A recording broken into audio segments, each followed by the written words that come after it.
I'm gonna try one of those getting ready videos. Get ready with me. But what will I talk about? Will it be I just put this in. I thought I might share a little bit about dating in 2026. It's shit. I've met lovely people. I look so much cuter in the mirror and I'm like, oh my god, I look like you. And then I see myself in the camera and I'm like, ew. Why? Why do I look like that?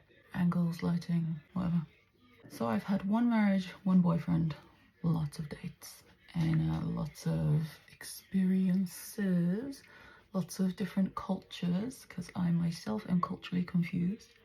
I'm here in Cork. I've dated half the people here. My dating apps are now sort of having me swiping in Dublin and Northern Ireland and the UK, because they're like, this woman is impossible. And unfortunately, I've been through enough now to have these things called standards and values. It's really incompatible with dating, because most of us are looking for, and I was looking for, kind of quick dopamine fixes, easy ways to kind of connect and get vulnerable without any kind of growth or commitment or building a future together or anything like that. So when you're living in the moment and you're just taking what you can get, it's pretty fun. I had a lot of fun. And then I went and fell in love and grew up a bit. Became a bit traumatized because, you know, when you get close to someone, you start seeing the best and worst of yourself and you're like, ew, I didn't know that was still there to deal with. I was going to say thank goodness, but that's not what I want to say at all. You're like, oh shit. And so since I broke up with my boyfriend, I have a sort of goal now for dating, in that I'm trying to meet someone to build a life with, a future with, potentially have another child with. Not too old yet, hopefully. But that is trickier, because then when you meet someone, they're everything, and if it's not quite right, then it's disappointing and it's like a missed goal, which can get really discouraging and disheartening and a bit like, why do I bother? When actually, even the few guys that I've dated while, you know, looking for something serious have actually been majority incredibly pleasant experiences. And just a matter of being incompatible or wanting slightly different things, just not being the right fit. But my experience has been lovely, actually. And yet it's tainted with this kind of, oh, everything is a failure, everything is such a disappointment, because I'm looking, because I have a goal and I'm doing it intentionally. So I'm trying to find the balance of reframing my dating experiences. They're not disasters. I've had lovely times. I've known and seen myself kind of stand up for my own values and my own needs a bit more now, which I didn't do before. I was a very, very empathetic person, and I still am, but I was like, no one else is suffering for me, so why am I suffering for everyone? So yeah, I kind of learned to have that kind of bit of a backbone and just have faith that there is someone out there who I will connect with and who will want to put in the effort to build a good future together, build a house that we can both be happy in. You know, I don't think it's that much to ask, but there's this constant battle between feeding the narrative of, oh, everything is such a disappointment, oh, I've been trying so hard for so long, oh, everything is useless, oh, I'm never going to meet anyone. Because it does feel like that way, especially certain times of the month. That mentality is really hard to get out of. But you just can't stay there. Like, I mean, you can, but it doesn't serve anyone. So I did recently meet someone, and it was one of the best first dates I've had, and I was so excited. I was properly smitten, like full on crush. I haven't really had I've had good options and good dates and good potential with people that I've dated since my ex, but never like full on, oh my gosh, I'm smitten. And I was full on in my girly girl energy, all like, but without, you know, trying not to get carried ahead too soon, but just excited.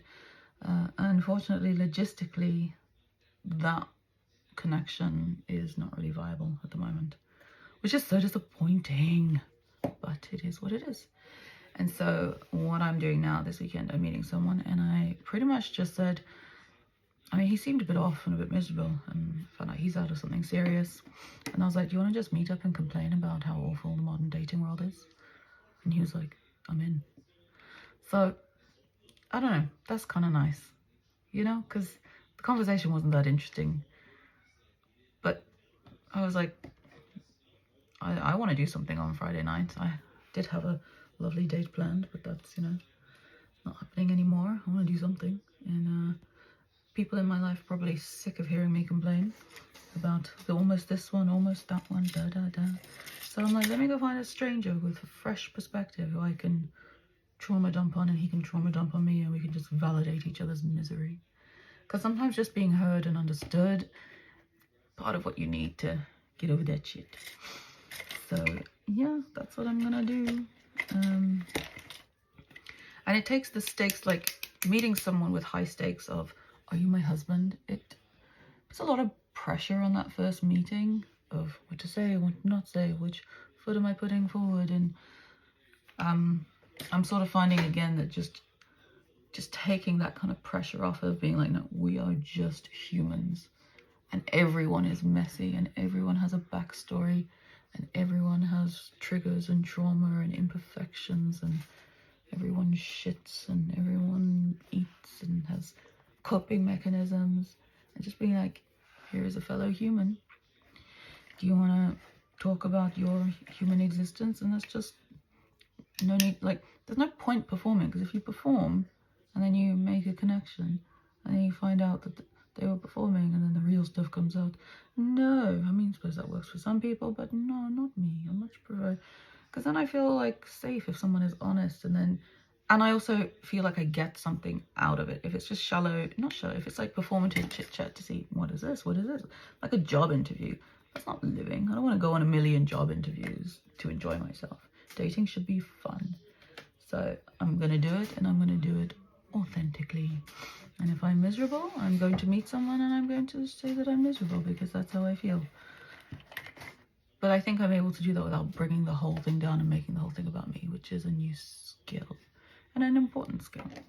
Because when you have too much of your own feelings without any self-awareness, you sort of suck the life out of everything, or your energy just takes up the whole thing. But once you kind of learn how to really notice and listen to the person that you're with, you can read the situation, are they uncomfortable, comfortable, can you carry on, you want to check in, are they losing interest, do they need to talk, you know, you can just ask and just be open, and maybe, you know, maybe they're not in the mood to hear you complain, and you'd be like, you know what, thanks for meeting me, but I think what I need right now is to just vent, and I don't want to put that on you because you seem not able for it. And then you can be like, yeah, you know what, I'm not in the mood for this. I mean, I'll go back on Tinder and swipe on who's free tonight. Maybe you'll find someone in a better mood. So it's just about open communication and lowering the stakes, you know. The other guy that I previously dated, on our second date, he brought me to the pier near Whitegate, Adaga Pier, I don't know, and it's stunning. I'd never been before, and I was like, wow, this is awesome. And I asked him, I was like, so do you bring every second date here? And he giggled, and I think he was almost not going to admit it. And I was like, look, we're in our mid-30s. This is a really good spot. There ain't no way you haven't brought other women here. I'm not delusional, you know? And then we got to talking about his ex and my ex and where we are. And it just felt like nice, because then there's no need to pretend. You know, we've all lived and loved and had heartbreak and And when you're trying to find a real connection that you can build a future with, you want some stuff in common. And if you can't be honest to yourself and to the person you're speaking to, what even can you build? No point starting something based on an idea or a fake version of you. That's just going to come bite you in the ass later. I'm bored of talking about this now. I haven't finished my makeup, but I feel like I've made my point. I might turn the video on again when I've finished and be like, oh, look, I'm so pretty. But at the moment, I just got big eyebrows and the look is not complete. But I gotta focus, because otherwise I'm gonna be late. Hi. Okay, finished. I think that's cute. I'm good. I'm good to go. Very subtle. Oh, it's fine. It's fine. Anyway, thanks for listening. And why don't you tell me some of your worst first dates, and or maybe you could tell me some of your concerns about dating, and I can alleviate some of them and be like, ah, that happened to me and I'm fine. Or, oh shit, that's never happened to me, but if it did, I would do this and then I'd be fine. Let me show you the way to being fine in this chaotic modern dating world. Follow me.